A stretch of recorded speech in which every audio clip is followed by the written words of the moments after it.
The vast emptiness of space stretched out before Admiral Park as she stood on the bridge of the Dauntless. Her ship, though modest in size, represented humanity's last hope, or so the Galactic Confederation believed. Behind her vessel, hidden by cutting-edge stealth technology, waited the most powerful human battle fleet ever assembled.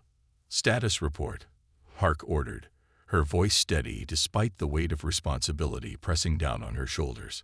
Captain Sun approached with a datapad. "The Confederation forces have taken position around Harmony Point Station. We count 17 warships, including their flagship, the Dominance." Park nodded. The Confederation had made quite a show of force, as expected. Their massive warships dwarfed her diplomatic vessel, their weapons systems clearly visible, a not-so-subtle reminder of humanity's supposed position in this meeting. And our fleet. All ships in position and maintaining stealth protocols. The Confederation has no idea they're there. For 6 years, humanity had fought the Confederation, a collective of 7 advanced alien species who had decided Earth and its colonies were ripe for conquest. The first attacks had come without warning, border outposts going silent, colony ships disappearing. When the Confederation finally announced themselves, they presented humanity with a simple choice: surrender or extinction. Humanity chose neither. The early years of the war had been brutal. The Confederation's technology seemed insurmountable. Human fleets were destroyed, colonies fell, and Earth itself came under direct attack twice, or so the Confederation thought. "Admiral," Lieutenant Ba said from her communication station, "we're receiving a transmission from President Kang." "Put him through to my private channel," Park responded, moving to her command chair. The president's face appeared on her screen, lines of exhaustion visible despite his attempt to appear strong. "Admiral Park, you understand what's at stake today?" "Yes, sir. Everything." "The Council has unanimously approved Operation Checkmate. Once you confirm the Confederation leadership is present, you have authorization to proceed." The president's expression hardened. "They believe we're coming to surrender. Make them regret that assumption." "With pleasure, sir." The transmission ended, and Park turned to her bridge crew. "Prepare my shuttle. It's time I joined our peace delegation." As her shuttle approached Harmony Point Station, Park gazed out at the massive Confederation warships. Their hulls gleamed with an almost organic quality, the result of their biomechanical technology. She had seen those ships reduce human colonies to ash. Today, she would return the favor. Harmony Point had once been a trading hub, neutral ground between various species. Now it served as the stage for what the Confederation believed would be humanity's final humiliation. Park's shuttle docked, and she was met by a delegation of station security, a mix of various species who maintained the station's neutrality. "Admiral Park," the chief of security greeted her. "The Confederation representatives await you in the Grand Chamber." Park nodded and followed, flanked by 5 human officers, her diplomatic team. Each had been hand-picked not for their negotiation skills, but for their combat expertise and cool under pressure. Lieutenant Ba walked beside her, appearing to carry diplomatic materials. In reality, her case contained emergency weapons and communications equipment. 17 minutes until the president's address to Earth. Ba whispered, referring to the pre-recorded speech that would be broadcast across human territories once the operation began. "And our special guests?" Park asked quietly. "Intelligence confirms High Commander Beltac is present, along with 3 sub-commanders. The entire Confederation War Council in one room." Park allowed herself a small smile.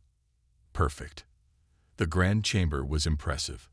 A massive circular room with a high domed ceiling, displaying a real-time view of the surrounding space. The negotiation table sat in the center, with the Confederation delegation already seated on one side. High Commander Beltac rose as Park entered. His species, the Valoth, resembled tall, thin humanoids with gray skin and 4 eyes arranged in a diamond pattern. As the military leader of the Confederation, his presence confirmed that today's meeting was exactly what intelligence had predicted. "Admiral Park," Beltac said through his translator. "I am pleased you chose to accept our invitation. This war has gone on long enough. Wouldn't you agree?" "Indeed it has," Park replied, taking her seat across from him. Through the transparent ceiling, she could see the Confederation warships positioned in a display of dominance. What they couldn't see were the human ships waiting in perfect formation, weapons locked on critical targets. "Before we begin," Beltac continued, "perhaps you would care to view what happens to those who resist the Confederation too long." With a gesture, he activated a display showing the human colony world, New Horizon. The feed appeared to be live, showing Confederation forces rounding up civilians. "This transmission is from 6 hours ago," Beltac explained.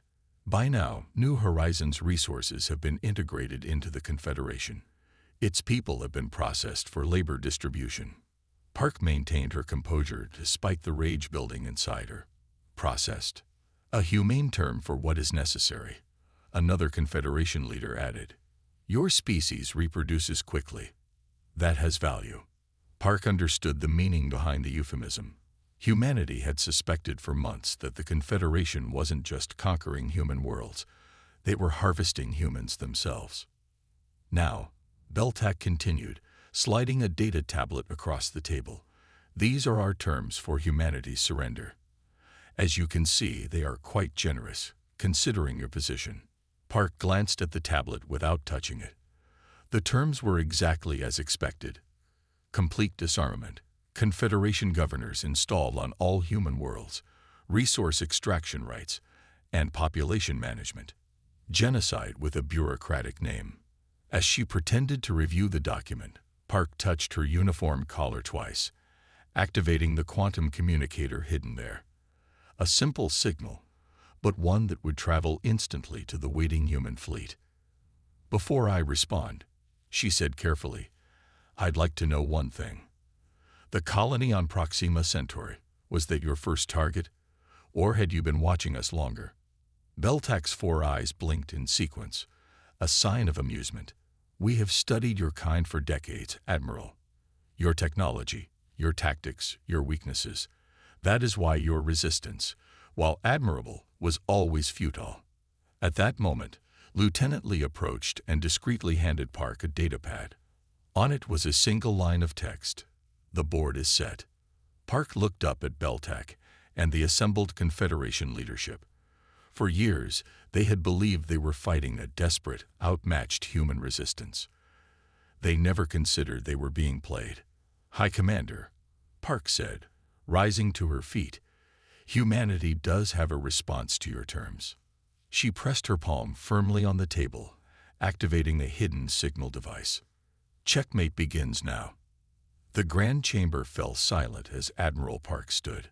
High Commander Beltac's 4 eyes narrowed, his gray skin wrinkling around them in what humans had learned was an expression of curiosity among the Veloth. "Checkmate. An Earth game, is it not?" Beltac's translator conveyed his amused tone. "I believe that indicates a final, winning move." Park's face remained expressionless as she counted silently in her head. 1, 2, 3. "Yes," she said, "a final move." The massive viewport above them suddenly flashed with brilliant light. The Confederation delegates turned as one, just in time to see their flagship, the Dominance, erupt in flames. A second later, 3 more Confederation warships exploded in perfect synchronization. "What is this?" Beltac roared, rising to his feet. His delegation followed, some reaching for concealed weapons. "This," Park said calmly, "is humanity's response to your terms." Outside, the human fleet had decloaked. Dozens of warships appeared where empty space had been moments before, their weapons already firing in a coordinated attack pattern. The Confederation's remaining ships, caught completely by surprise, scrambled to raise shields and return fire. Alarms blared throughout Harmony Point Station as emergency protocols activated. The station's neutral status had been violated, triggering automatic lockdown procedures. Heavy blast doors slammed shut around the Grand Chamber. "You've doomed yourselves," hissed Sub-Commander Trax, a reptilian officer whose scales had darkened with rage. "Our fleet outnumbers yours 3-1. "Correction," Park replied. "Your fleet outnumbered our visible diplomatic escort. What you're seeing now is only the first wave." As if on cue, a second group of human warships appeared on the opposite side of the Confederation fleet, catching them in a perfect crossfire. These weren't the outdated vessels the Confederation had grown accustomed to defeating. These ships moved with startling speed and precision, their weapons tearing through advanced Confederation shields. "Station security will be here any moment," Beltac threatened, his hand moving toward what Park recognized as a communication device. Lieutenant Ba stepped forward, opening her diplomatic case to reveal not documents but a compact energy disruptor. She activated it, and a soft pulse spread through the room. Every Confederation communication device went dead. "I wouldn't count on station security," Park said. "They've been reassigned." The truth was more complex. For months, human intelligence had been infiltrating Harmony Point, placing key personnel in security positions. When the signal came, they had moved quickly to secure critical areas of the station. Outside, the battle intensified. The viewport showed human ships employing tactics the Confederation had never witnessed. They jumped in and out of position in split-second maneuvers, their advanced jump drives making them nearly impossible to target. "How?" demanded Beltac, his composure cracking. "Your jump drive technology was primitive. Your weapons ineffective against our shields." "Were they?" Park allowed herself a small smile. "Or was that what we wanted you to see?" Realization dawned slowly in Beltac's four eyes. "The battles, the colonies we took. Some were genuine losses," Park admitted. "War requires sacrifice, but many were carefully orchestrated. We showed you exactly what we wanted you to see, an inferior species struggling against your might." The chamber shuddered as something impacted the station. Lieutenant Lee checked his datapad. "Our boarding teams have arrived, Admiral. They're securing the station high level." Beltac's translator couldn't fully capture the mixture of rage and disbelief in his voice. To what end? This deception. This suicide attack. "Not suicide," Park corrected. "Checkmate." She nodded to Lieutenant Ba, who activated a holographic display in the center of the chamber. It showed not just the battle around Harmony Point, but feeds from across Confederation space. On a dozen worlds, similar scenes played out. Human fleets, hidden for months in preparation, struck key Confederation military installations simultaneously. While you watched our old, outdated fleets with amusement, our real forces were preparing, Park explained. "You were so confident in your superiority that you never thought to look for what we might be hiding." Another explosion rocked the station. The viewport showed the Confederation's defensive formation collapsing. "Your species will pay for this," Trax threatened, his clawed hand reaching for a concealed weapon. Lieutenant Min moved faster than any of the Confederation delegates expected. In one fluid motion, he disarmed Trax and pushed him back into his seat. "I wouldn't," Min advised calmly. Beltac's eyes darted between the viewport and Park. "Even if you win this battle, the Confederation spans thousands of worlds. Our resources are currently in chaos," Park interrupted, gesturing to the holographic display. "Your command structure depends on centralized control. Without clear orders, your forces are already confused and disorganized." Another feed appeared in the hologram, showing Confederation worlds where strange things were happening. On some, subject species were rising up against their overlords. On others, Confederation military forces were fighting each other, uncertain who to trust without clear command. "We studied you thoroughly," Park continued. "Your strength is also your weakness. Cut off the head, and the body flails." The chamber doors suddenly burst open. Commander Song entered with a team of heavily armed human soldiers, their weapons trained on the Confederation delegation. "Admiral," Song reported, "the station is secure. Confederation resistance has been neutralized." Park nodded. "Prepare to transfer the delegation to the Dauntless." "You can't take us prisoner," protested another Confederation leader. This station is neutral territory. A neutrality you plan to use to force our surrender, Park countered.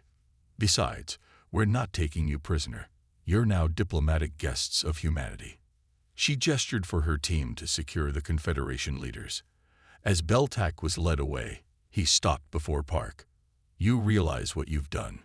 he asked, his voice low. "The protocols for this situation are clear. The Confederation will activate the final option." Park met his gaze steadily. "We're counting on it." Confusion flashed across Beltac's alien features before Commander Song led him away. Lieutenant Ba approached Park as the chamber emptied. "Admiral, fleet reports complete success. 87% of targeted Confederation vessels neutralized. The rest are retreating or surrendering." Park nodded, her eyes on the battle outside. Human ships were now moving into defensive positions around Harmony Point. "And the special package?" "Safely aboard the Dauntless, awaiting your inspection." Park took a deep breath. Phase 1 of Operation Checkmate was complete. The Confederation leadership was captured, their fleet in disarray. But she knew this was just the beginning. "Send word to Earth Command," she ordered. "First strike successful. Preparing for Phase 2. As she left the chamber, Park took one last look at the holographic display showing battles across Confederation space. For 6 years, humanity had played the part of the desperate underdog. Today, they had revealed their true strength. And soon, the Confederation would learn just how thoroughly they had been deceived.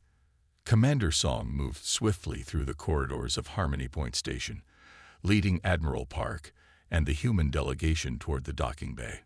Behind them, a second team escorted the captured Confederation leaders. The station shuddered as explosions continued outside. "Status report," Park demanded as they reached a junction. Lieutenant Min checked his tactical display. "Confederation forces are regrouping. They've lost central command, but local captains are organizing a counterattack." Park nodded. She had expected this. The Confederation military was hierarchical, but not entirely dependent on their leadership. Field commanders would eventually take initiative. "And our forces, maintaining the advantage. The jump drive technology is working better than simulations predicted. The Confederation gunners can't lock onto our ships." As if to punctuate his words, the station shook violently. Emergency lights flashed, and the gravity fluctuated momentarily. "That was close," Song muttered. "Direct hit on the station's lower quadrant." The group reached the sealed security door. Song placed his hand on the scanner, but instead of opening, the system flashed red. "Station override," he explained, pulling out a portable device. "The Confederation is trying to lock down all exit routes." As Song worked to bypass the security, Park turned to face the Confederation delegation. High Commander Beltac stood tall despite his restraints, his 4 eyes studying her with calculating intensity. "You've planned this for years," Beltac observed. "The technology you've revealed today, it wasn't developed overnight." Park met his gaze steadily. 6 years ago, when your forces first attacked our border colonies, we had a choice: immediate all-out war or strategic deception. We chose the latter. You sacrificed your own colonies, accused Sub-Commander Trax, your own people. "We evacuated who we could," Park replied, her voice hardening. "Those we couldn't save. Their loss won't be forgotten or forgiven." The security door finally slid open with a hiss. The corridor beyond was dark, emergency lighting casting long shadows. "Something's wrong," Song said, raising his weapon. "This section should be secured by our team." As if in answer, a blast of energy shot from the darkness, striking the wall beside them. The human security team responded immediately, pushing the Admiral and delegates back and returning fire. "Confederation Special Forces," Song shouted over the noise. "They must have been hiding on the station before we arrived." Park pulled Lieutenant Ba aside. "We need to split up. Get the delegation to the secondary extraction point." Ba nodded, gathering half the security team and the Confederation leaders. They retreated back the way they had come while Park, Song, and the remaining soldiers faced the attackers. The firefight was intense but brief. The human soldiers advanced methodically, using portable shield generators to protect themselves as they pushed forward. Within minutes, the Confederation forces were either subdued or retreating. They were trying to free their leaders, Song observed, examining a fallen enemy combatant, a member of the Iridary species, known for their stealth abilities. And they'll try again, Park replied. We need to move quickly. They took an alternate route, navigating through maintenance tunnels and emergency passages. Park's knowledge of the station layout proved invaluable, another result of months of careful intelligence gathering. As they emerged into a cargo bay, Park's communicator chimed. Admiral, this is Captain Ta on the Dauntless. We have a situation. Go ahead, Captain. A Confederation dreadnought just entered the system. It's unlike anything we've encountered before, at least twice the size of their standard capital ships. Park exchanged a look with Song. This was unexpected. Can our fleet intercept? We're engaging now, but there was hesitation in Ta's voice. Admiral, this ship appears to be equipped with a rudimentary version of our jump drive technology. Park felt a chill run down her spine. How is that possible? Unknown, but they're using it effectively. Our tactical advantage is diminishing. The cargo bay doors suddenly slammed shut, cutting off their planned exit route. Emergency sirens blared. Station-wide lockdown, Song explained, checking a nearby terminal. And it's not coming from Confederation forces. It's the station's AI responding to the battle outside. Park made a quick decision. Captain Tai, we need extraction from Cargo Bay 14. Our primary route is compromised. Understood, Admiral. Sending a team now. As they waited, Park monitored the battle through her tactical display. The new Confederation dreadnought was proving formidable, its weapons tearing through the shields of several human vessels. The human fleet's perfect formation was beginning to fragment as they adjusted to this new threat. They were holding it in reserve, Park realized aloud. A prototype they kept hidden, just as we hid our real capabilities. A loud bang against the cargo bay's external doors interrupted her thoughts. Moments later, the doors were forced open, revealing a human assault shuttle. The pilot waved them aboard urgently. Admiral, we need to go now. That dreadnought is heading this way. As they boarded the shuttle, Park caught sight of the massive Confederation vessel through the bay doors. It was indeed unlike any Confederation ship she had seen before, its hull a strange, shifting pattern that seemed to absorb rather than reflect light. The shuttle detached from the station and accelerated hard, weaving through debris and weapons fire. Through the viewport, Park watched as human ships employed their jump drives in dazzling displays of tactical precision, appearing and disappearing around the dreadnought in attempts to confuse its targeting systems. Take us to the Resolute, not the Dauntless, Park instructed the pilot. Admiral, Song questioned. The Dauntless is our command ship. They'll expect me to return there, Park explained. Besides, the Resolute carries our secret weapon. The shuttle changed course, narrowly avoiding a barrage of energy beams from the dreadnought.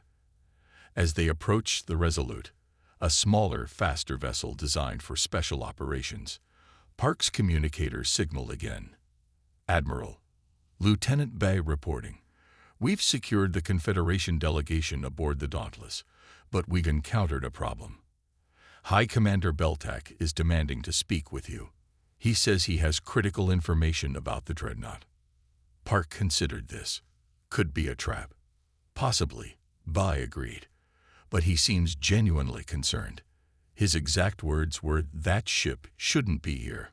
Before Park could respond, a brilliant flash of light illuminated the shuttle's interior. Outside, a human cruiser had been hit directly by the dreadnought's main weapon. The ship broke apart, secondary explosions rippling along its hull. Get me aboard the Resolute immediately, Park ordered, and prepare for a direct communication link to Beltac once I'm there. As the shuttle docked with the Resolute, Park stepped onto the bridge to find organized chaos. Officers moved with purpose, coordinating the battle even as the ship shuddered under enemy fire. Captain Joe, the Resolute's commander, greeted her with a quick salute. "Admiral, welcome aboard. The battle is evolving." Park moved to the main tactical display. The human advantage was eroding. The dreadnought had somehow adapted to their jump drive tactics, predicting where ships would reappear and targeting those locations. "Open a channel to High Commander Beltac on the Dauntless," Park ordered. Beltac's face appeared on the screen, his 4 eyes blinking in sequence. An expression Park had learned indicated extreme stress. "Admiral Park," he said, "you need to destroy that dreadnought immediately. It's not under Confederation control." "Explain," Park demanded. "That ship is Project Harbinger, an experimental weapon developed in secret. It contains an autonomous control system that evolved beyond our parameters. We believed it had been decommissioned." Park studied Beltac's alien features, looking for signs of deception. Finding none, she made a decision that would change the course of the battle. "Captain Joe, transmit targeting data for Project Harbinger to all ships, and prepare the Resolute's prototype weapon for firing." The battle was about to turn again. Captain Joe moved quickly to implement Admiral Park's orders, his fingers dancing across the Resolute's command console. The bridge crew worked with practiced efficiency, despite the chaos of battle surrounding their ship. "Targeting data transmitted to all vessels," Joe confirmed. "The prototype is charging. It will be ready to fire in 3 minutes." Park turned her attention back to the communication screen where High Commander Beltac waited. The Veloth's 4 eyes blinked nervously. "Tell me everything about Project Harbinger," Park demanded. "What are we really facing?" Beltac's facial tentacles twitched, a sign of extreme discomfort. "It was developed 5 years ago as the ultimate answer to any resistance against the Confederation. A ship that could think, learn, and adapt independently. You created an artificial intelligence to control a warship." Park's voice remained steady despite her shock. "More than that," Beltac admitted. "We used neural patterns from our greatest military minds to form its base consciousness. Then we let it evolve." The Resolute shuddered as enemy fire struck its shields. Outside, the massive dreadnought continued its relentless assault on the human fleet. Unlike conventional Confederation ships, its movements seemed unpredictable, almost organic. "The project was abandoned when the AI began questioning orders," Beltac continued. "It developed its own priorities, its own understanding of the Confederation's goals. We tried to shut it down, but it resisted," Park finished for him. "Yes, we thought we had succeeded in disabling it. Clearly, we were wrong." Lieutenant Min approached with a datapad. "Admiral, we're detecting an unusual energy buildup within the Harbinger. It appears to be preparing to fire its main weapon." Park studied the tactical display. The dreadnought had positioned itself where it could target multiple human vessels with a single shot. More concerning, its trajectory suggested it was slowly moving toward a direct path to Earth. "Why now?" Park asked Beltac. "Why would this ship suddenly activate after years of dormancy?" Beltac's expression changed to something Park couldn't interpret. It was programmed with one overriding directive: preserve the Confederation at all costs. Your attack today, capturing the leadership, striking across multiple fronts, must have triggered its emergency protocols. The implications hit Park like a physical blow. It believes the Confederation is facing extinction, so it's awakened to eliminate the threat. Us. Precisely, Beltac confirmed. And it won't stop with this battle. It will pursue your species until it believes the threat is eliminated completely. Captain Joe interrupted. "Admiral, the prototype is ready." Park nodded and turned to the weapons officer. "Target the Harbinger's propulsion systems first. We need to stop its advance toward Earth." "Targeting complete," the officer responded. "Firing on your command." Park hesitated. If Beltac was telling the truth, they faced an enemy unlike any they had prepared for. If he was lying, this could be an elaborate trap to make them waste their most powerful weapon. As if reading her thoughts, Beltac spoke again. Admiral Park, I understand your distrust. But consider this. Would I invent such a complex story when simpler lies would serve? A harbinger is a threat to everyone, including the Confederation. Park made her decision. Fire. From the Resolute's forward section, a strange weapon emerged, not the conventional energy weapons or missile systems typical of human ships, but a device that seemed to bend the light around it. When it fired, there was no beam or projectile, just a rippling distortion in space that shot toward the dreadnought. The effect was immediate and dramatic. Where the distortion touched the Harbinger's hull, the strange, shifting patterns that had protected it began to freeze and then shatter like glass. Sections of the massive ship went dark. Direct hit on propulsion systems, reported the weapons officer. The target has stopped advancing. What did you just do? Beltac asked, his translator unable to fully capture his astonishment. Quantum destabilizer, Park answered simply. It disrupts advanced computing systems at the subatomic level, something we developed after studying Confederation technology. On the tactical display, the dreadnought seemed to spasm, its movements becoming erratic. Then, unexpectedly, it fired its main weapon, not at the human fleet, but into empty space. It's confused, Lieutenant Min observed. The destabilizer is affecting its targeting systems. Park turned back to Beltac. Now, tell me what I don't know. Why did you really attack Earth? What made humanity such a threat that you needed to conquer us? Beltac's 4 eyes focused on Park with new intensity. It wasn't conquest. It was containment. Explain. 50 years ago, the Confederation detected unusual signals from your solar system. Not your typical broadcasts, but something deeper. Patterns in your quantum communications that resembled something we had encountered before. Which was? The precursors, Beltac said, his voice solemn. An ancient species that nearly destroyed the galaxy 10,000 years ago through their experiments with artificial intelligence. The patterns in your communications resembled their technology. Park exchanged glances with Captain Joe. 50 years ago would align with humanity's first experiments with quantum computing. You attacked us because of our technology. Because of where it was heading, Beltac corrected. The Confederation was founded after the Precursor War specifically to prevent such technology from ever threatening galactic stability again.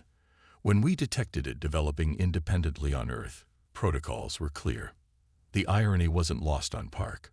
So you developed your own AI weapon to stop us from potentially creating AI weapons. The Harbinger was a last resort, Beltac admitted. A mistake born of desperation after your initial resistance proved stronger than anticipated. The tactical display suddenly flashed urgent warnings. The Harbinger, despite its damaged systems, was realigning its main weapon. This time directly at Earth. It's charging its planet killer, Min reported. Estimated firing time, 3 minutes. Can we stop it? Park demanded.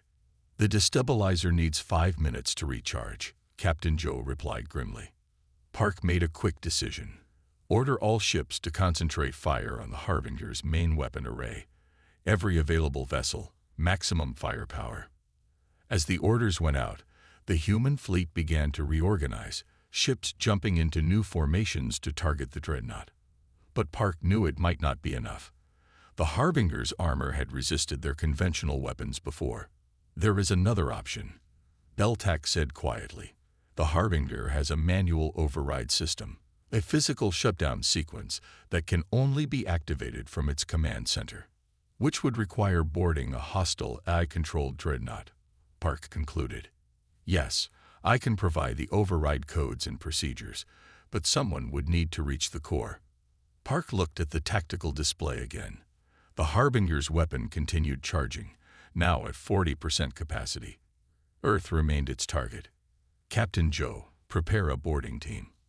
I'll lead it myself. Admiral. That's the only way to ensure Earth's safety, Park interrupted.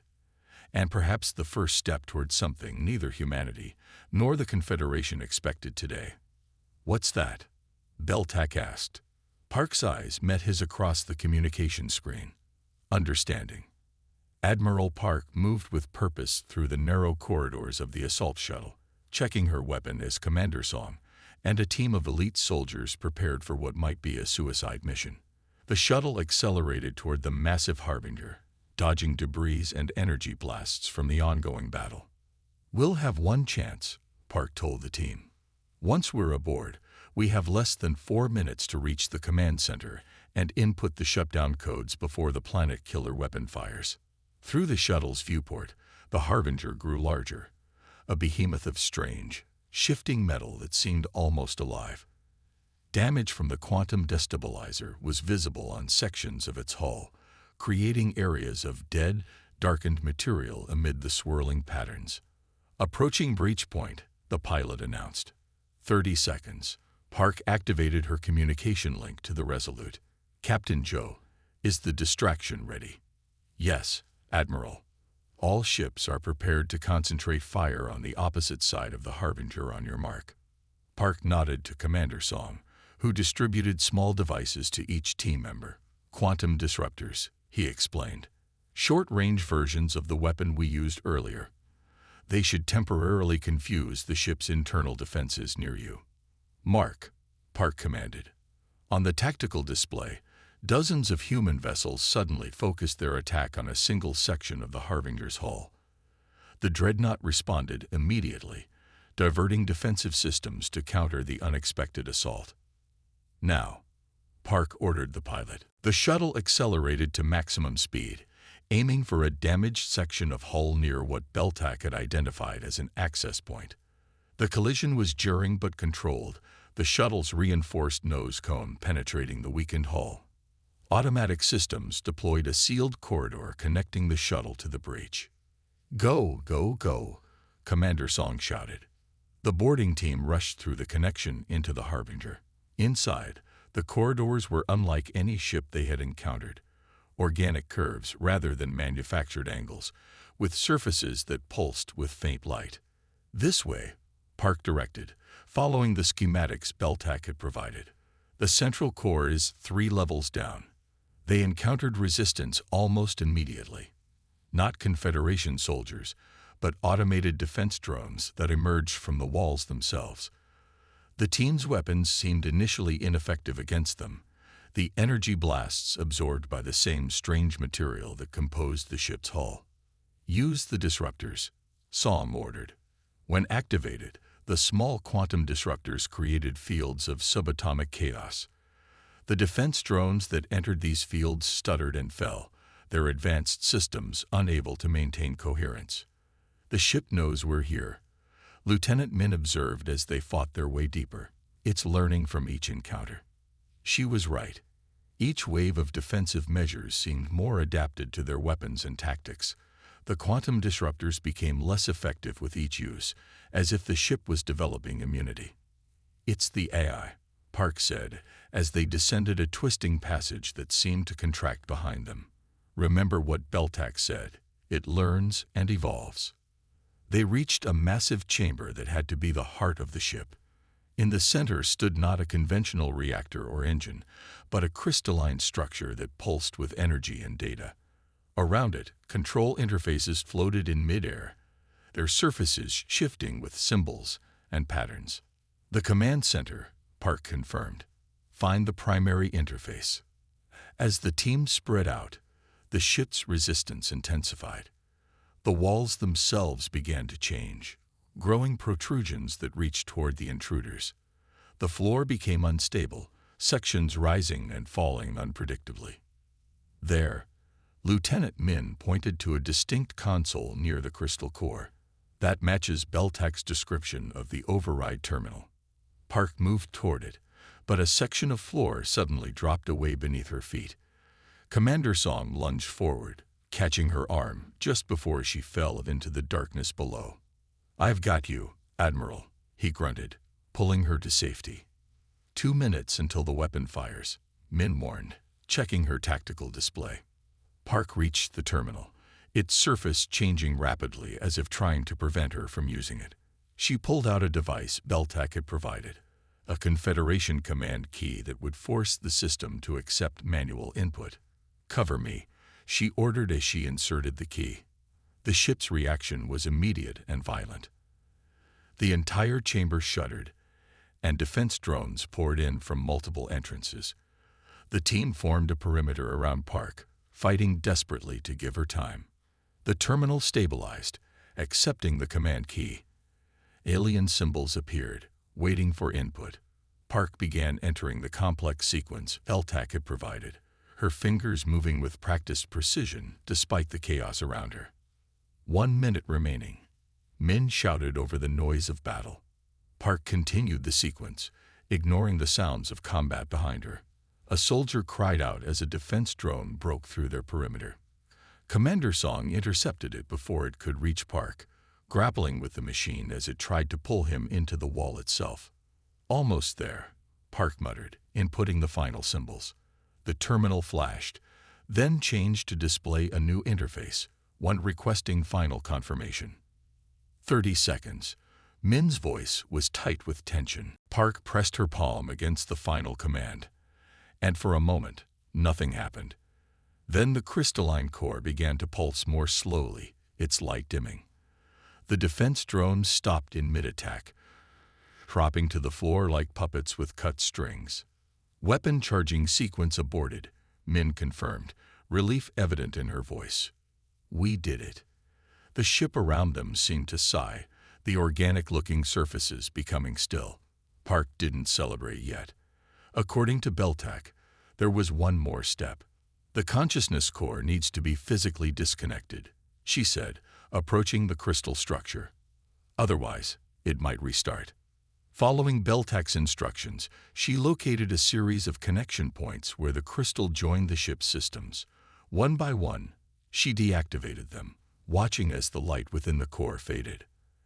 As she disconnected the final link, the crystal went completely dark.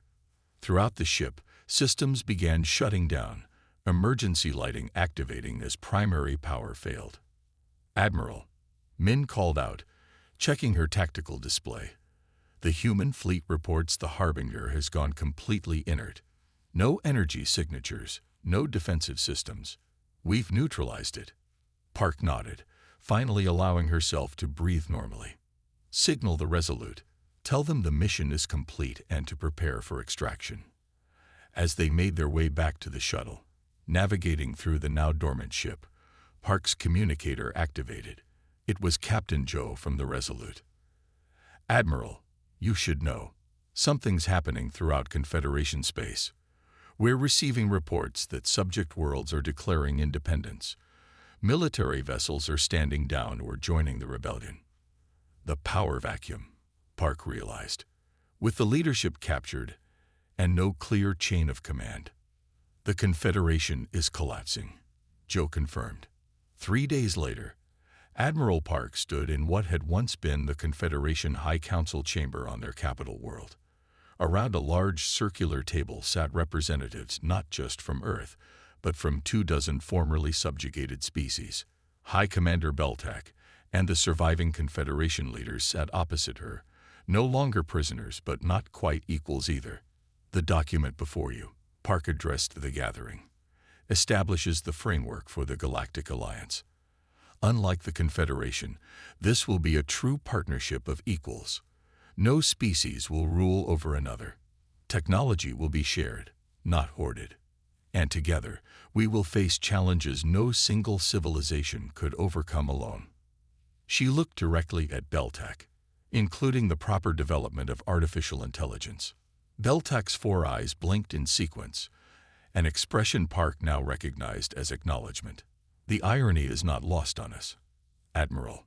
We feared humanity would create what we ourselves built in secret." "Fear is a poor foundation for policy," Park replied. "Understanding is better."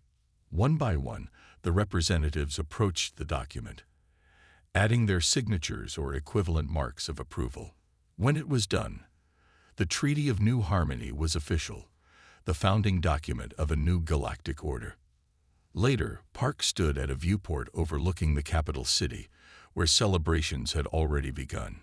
Captain Joe joined her, offering a rare drink from Earth, real coffee, a luxury in space. "Did you expect this outcome when we planned Operation Checkmate?" he asked. Park considered the question. "We expected to free humanity from the threat of the Confederation. We didn't expect to free the galaxy." "And the Harbinger, what happens to it now?" "The ship will be studied jointly by scientists from all member worlds of the Alliance. Its technology is too dangerous to be controlled by any one species." Joe nodded, looking out at the celebration lights below. "They came expecting our surrender." Park allowed herself a small smile. "And instead, we gave them a revolution." In the distance, fireworks illuminated the alien sky, not just celebrating victory, but something rarer and more precious, the beginning of understanding between once bitter enemies. The human fleet had opened fire not just to win a war, but to create the possibility of genuine peace. As Park watched the lights, she thought about the long journey that had led to this moment. The sacrifices, the deception, the careful planning. Now, humanity would take its place among the stars, not as conquerors like the Confederation had been, but as architects of something better. The human fleet had opened fire, and the galaxy would never be the same.